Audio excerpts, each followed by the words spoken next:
Today we're here demonstrating how to properly dispose of yard debris if you were going to burn it. 98% of wildfires in South Carolina are started by humans. Of those 98%, most of them are from escaped debris burns, like what we're doing here today. Most of our wildfires that come from debris burns are started because people left their fire unsafe. Either they walked off from it, or while they were burning, the fire got larger than what they could handle.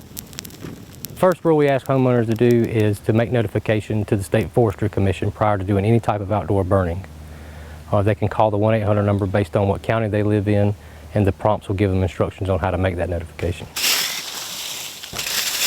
We would like to clear a ring around the area to be burned down to bare mineral soil.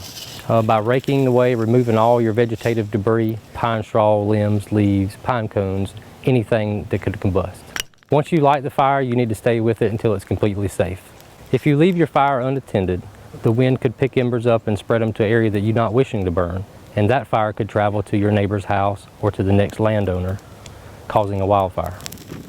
While you're burning, you should make sure you have adequate equipment necessary in case your fire tries to escape, like shovels, rakes, water hose, or things like this.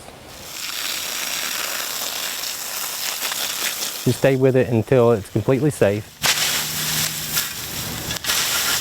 and it's cold to the touch. That's after everything's burned away. Things you should not burn are things like household garbage, cardboard products, papers, anything that's consumed in your residence. The only thing that is acceptable to burn is vegetation in its natural state. Nothing has been altered by man's hands. And you cannot bring something in from somebody else's land and burn it on yours. It has to be burned on the land that which it originated from.